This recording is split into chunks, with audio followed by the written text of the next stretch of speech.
오늘 한 조간신문은요, 민주화 세력이 민주화 이후에 처음으로 상임위를 독식했다라고 썼습니다. 톱뉴스 주제부터 공개하겠습니다.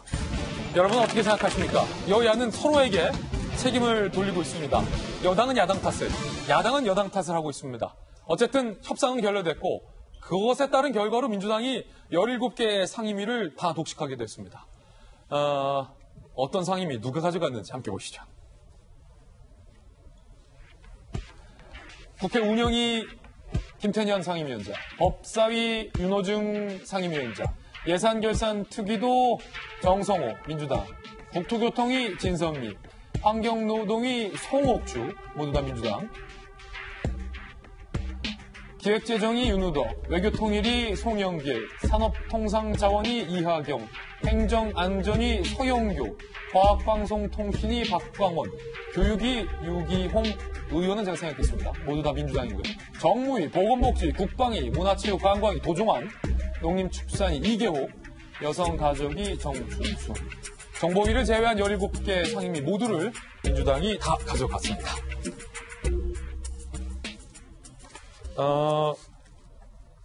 한 조간신문은요, 경향신문입니다. 이름 밝히겠습니다. 이제 민주당 책임이다 라고 헤드라인을 썼습니다. 경향신문의 제목이니까 제가 그냥 소개해드린 거고요. 민주화 이후에 처음입니다. 32년간 지속된 여야 배분 관례를 무시됐다. 야당은 반발하고 있습니다. 국회가 청와대 출장소로 전락했다. 우리가 무슨 통법부냐 반발하고 있고요. 103명 상임위원들이 전원 사임계를 제출했습니다. 왜냐하면 민주당 출신의 국회의장이 야당 의원의 상임위를 야당 의원의 뜻과 무관하게 임의대로 국회의장 임의대로 지정했기 때문이죠. 결국은 법사위원장 때문이었습니다. 민주당에서는 이런 안을 고집했다. 야당의 주장인데요. 후반기 법사위원장은 2년 후 대선에서 이긴 쪽이 가져가자. 라는 민주당 안을 결국은 야당이 거부하면서 결렬이 됐고요. 주호영 원내대표는 그 안을 애초에 우리가 가져갈 수 없는 안을 민주당이 계속 제시했다라고 주장을 했습니다. 니들이 다음 대선 이길 수 있으면 그때 가져가봐 라는 비아냥으로 들려서 협상 테이블을 엎고 싶었다. 엄청난 모욕감을 느꼈다. 주호영 원내대표는 이렇게 얘기를 했습니다. 이거 누구 탓이냐? 여야는 서로 네 탓이다라고 하고 있습니다. 여야의 목소리도 들어보시죠. 많은 협상 과정이 있었고 민주당은 그동안 할 수 있는 최대한의 양보를 했습니다. 중에 가합이라고 할 수 있었던 안을 미래통합당이 거부했습니다. 21대 국회, 일하는 국회를 자초시키고 민생의 어려움을 초래한 모든 책임은 미래통합당에 있습니다. 후반기 2년이라도 교대로 하자는 제안을 했습니다만 그것마저도 받아들이지 않았습니다. 오늘은 일당 독재가 선언된 날로 역사에 기록될 것입니다. 민주당의 총선 승리로 인한 저 희희낙낙과 일방 독주를 국민 여러분의 힘으로 막아주십시오. 자, 오늘 여야 소속의 두 분이 나와 계십니다. 직접 한번 여쭤보겠습니다. 먼저 야당 입장부터 한번 듣죠. 김병민 비대위원님. 네. 민주당에서는 우리가 참을 만큼 참았다. 특히 전날 밤에 주호영 원내대표가 다 합의해놓고서 당일에 안을 틀었다. 김종인 비대위원장이 뒤에서 입김을 지나치게 불어넣은 건 아니냐. 이거 다 통합당 탓이다. 라고 하고 있습니다. 사실입니까? 전혀 사실과 다르고요. 김종인 위원장을 비롯해서 미래통합당의 줄기찬 의견은 사실상 야당이 집권 여당이 견제할 수 있는 유일한 장치인 법사위원장에 대해서 야당에게 배려하지 못하게 되는 상황이라면 여기에 대한 18개 상임위원장 모두 집권 여당이 가져가서 국민들의 뜻에 따라 한번 제대로 해봐라. 할 수 있는 만큼 한번 해보자라고 하는 게 야당의 줄기찬 같은 의견이었다고 이제 생각이 듭니다. 주호영 원내대표가 마지막에 협상안을 가지고 왔던 건 그럼에도 불구하고 마지막까지 더불어민주당과 같이 이야기를 나눠볼 수 있는 논의의 테이블에서 법사위원장의 후반기 논의는 어떻게 할 것인지 그리고 국정조사 등을 통해서 어떻게 원구성 협상이 가능한 안들을 한번 구성해보자는 얘기였고 이 안을 바탕으로 구성원들의 의견을 모으는 과정들이 있었습니다. 아니 그러면 주호영 원내대표가 전날에 민주당이 제시했던 안을 받았다라는 것은 민주당 주장은 전혀 사실이 아니다. 전혀 사실이 아닙니다. 왜냐하면 주호영 원내대표 입장에서는 내부에 대한 구성원들을 설득하기 위해서 더불어민주당이 제시하고 있는 안이 무엇인지를 알아야 구성원들의 설득이 가능한 것 아니겠습니까? 아니 그러면 예. 질문 하나 드릴게요. 민주당에서 제시한 2년 뒤 대선이 이기는 쪽에서 법사위원장을 가져가자라는 네. 안은 왜 안 받은 겁니까? 그러니까 있을 수가 없는 일이죠. 사실은 법사위원장의 기본적인 몫은 지금의 현재 더불어민주당이 과거 야당 시절에 그러했듯 집권 여당과 다수당을 견제할 수 있는 유일한 장치로서 법사위원장을 활용했던 게 지난 국회 관례였습니다. 이번에 법사위원장은 야당 몫으로 배려해야 함에도 불구하고 더불어민주당이 법사위원장을 가져간 상황이기 때문에 여기서 지금 민주당은 한치도 물러설 자세를 안 보이고 있지 않습니까?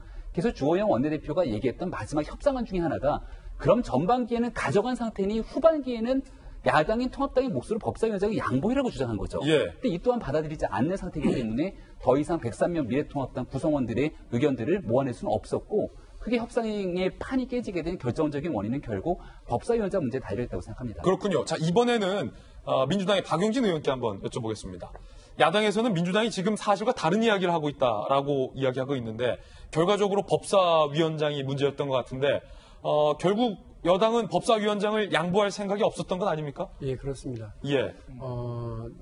후반기에 그 2년에 대해서는 대선 이긴 데에서 가져가는 걸로 그건 국회의장 박병석 의장이 중재안으로 내놓은 아니었고요. 저희는 그거에 대해서 뭐 야당의 입장을 기다리고 있었습니다만 결국은 야당이 거기에 동의하지 않았기 때문에 판은 다 엎어져 버린 것 같고요. 역으로 물어보고 싶습니다. 그러니까 법사위원장을 그렇게 주장하시는데 법사위원회 말고요. 정무위원회에서 그렇게들 주장하시는 문재인 정부의 잘못된 경제정책에 대해서 견제하고 비판하고 하실 생각은 아예 없으셨던 겁니까?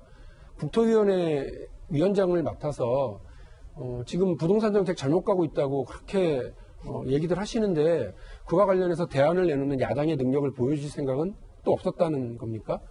왜 다른 상임위는 다 됐고 법사위원장만 내놔라 그러시는지 잘 모르겠어요.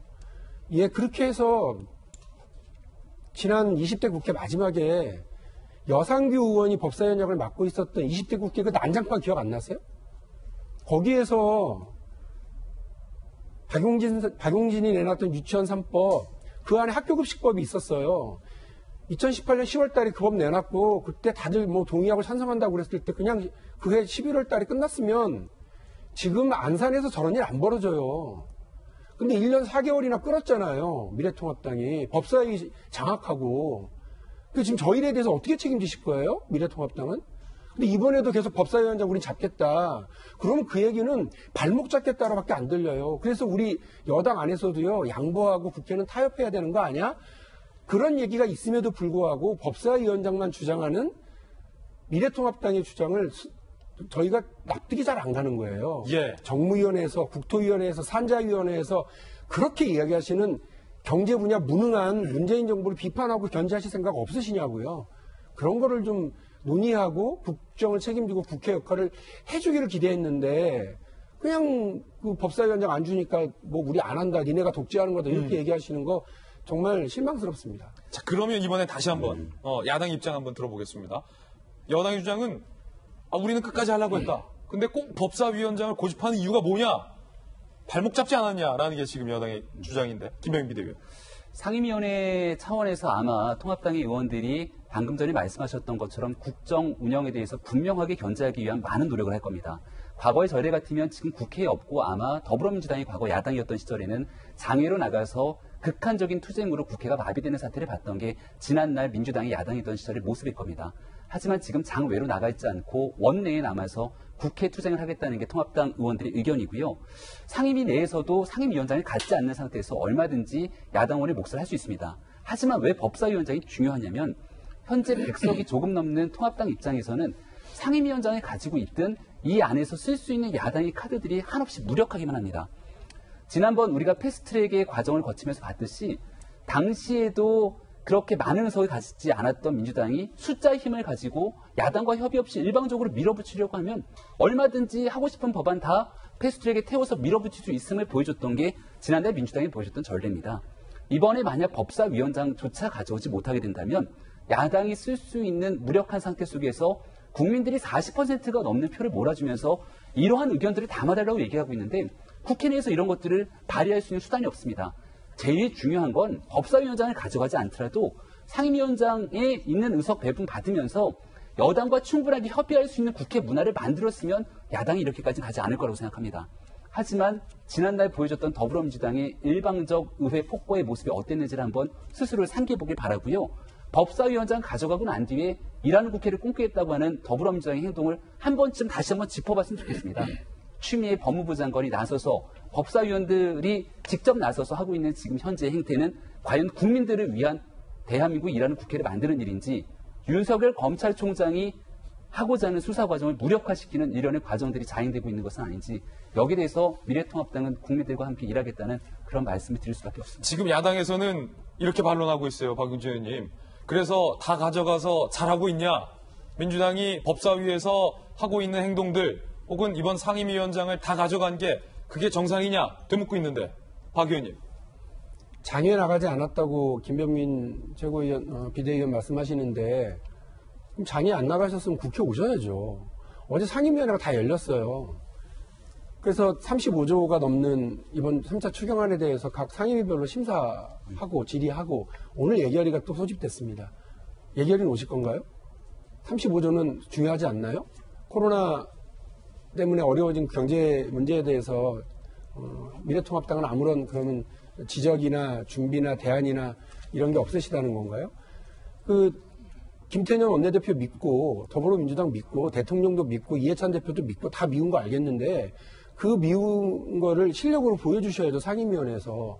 법사위원회에서 뭐 엉뚱한 얘기를 하고 있다고 말씀하셨는데 법사위원회를 야당이 굳이 장악하지 않더라도 뭐 야당 법사위원들이 그러한 문제에 대해서 추미애 장관한테 지적하고 검찰총장한테 지적하고 하실 수 있는 거 아닙니까? 그렇게 하셔야죠. 그렇게 안 하고 지금 제가 볼 땐 아까 말씀하셨던 민주당이 과거 야당 때 밟았던 잘못된 전철을 미래통합당이 똑같이 밟아가고 있어요. 수렁으로 가고 있다고요. 늪으로 가고 있다고요. 자꾸 강경무도 그리고 여당 탓, 대통령 탓 이런 거 하다가 야당이 자기 기능 못하면서 국정 다 망가져버리는 그 과정을 밟고 계시는데 니네도 그랬으니까 우리도 그러겠다. 저희 잘못했다니까요. 그때. 그러니까 그렇게 하지 마시라고 여러 차례 말씀드렸는데 똑같이 하고 계시려고 그래요. 이미 밖에 나가서 머리도 깎아보고 단식도 해보고 집회도 해보고 다 해보시고 이제는 아예 국회 보이콧이라고 하는 연성투쟁을 지금 하고 계시는 것 같은데 국민들 다 알아요. 그리고 예전에는 야당이 밖으로 나가잖아요. 그러면 18개 상임위 중에 몇 개는 스톱됐습니다.